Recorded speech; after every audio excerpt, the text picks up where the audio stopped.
All right. Hey YouTube, I'm Lucky, and it's the reset time. So it's time to go over the new weapons Banshee has. We wanted to figure out the way he's doing things. Does he have a weekly rotation of weapons, or does the rolls on those weapons change? It would seem like the actual weapons change once per week. For some weird reason, it's probably just a bug from Bungie. Last week, the rolls on the weapons changed after about a day and a half. I don't think that will happen again this week, but we shall see. So going over his weapons and going over the god rolls, we have the Whispering Slab with rangefinder opening shot. This is not a god roll. It's a kinetic bow though, so if you don't have one, sometimes it's nice to have a bow in the kinetic slot. You might want to grab that if you don't already have one.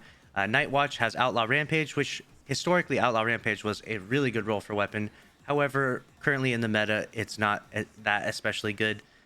What you really want with this weapon is explosive rounds, because it can roll that, and it's super good with explosive rounds. Really, because that perk is actually bugged right now. It does 20% bonus damage. I've covered that a few times now. So a Night's Watch with explosive rounds would be insane. But this roll isn't half bad. This would be decent for ad clear. Of course, it's not the most. Scout rifles are not the most efficient for ad clear in PvE. However, sometimes you need the mods, like in the artifact. You'll need to use I think it's anti-barrier scout this season. So that might be a decent scout for those purposes. In PvP, definitely almost unusable. Sidearms are very tough to use in PvP as well. This is a good roll for PvE though. We got threat detector and surrounded, and this will create warmind cells because it's a 7th seraph weapon. So this is actually a decent sidearm. It's not going to be nearly as good or as effective as like the Icarus SMG though, but sometimes you need a void weapon, and this will be a great one to grab. Make sure you grab this weapon because that roll is pretty good. The Vision is a new / reprised sidearm to this season, and this roll is actually pretty solid with ambitious assassin and kill clip.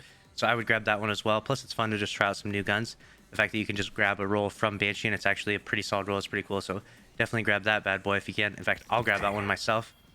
Next up, we have the Behringer's Memory, which is a 150 RPM grenade launcher, which is the less favorable archetype. It's got quick draw, rampage, not the best roll for PvE or PvP. And then after that, we have another 150 RPM grenade launcher, and it's got threat detector, rampage. Again, not the best for either or, and it doesn't have the better magazine perk on either one of these. So unfortunately, not really the best. These would be more for PvP with the proximity. Maybe this one would be the best for PvP, but overall, they're kind of average. So that's wrap for Banshee's weapons. Make sure to subscribe with notifications on if you want to stay up to date. If there are any random changes to the rolls, I'll definitely keep you up to date on Twitter as well. So make sure to follow me there. I'll see you in the next video. Thanks for watching. Later.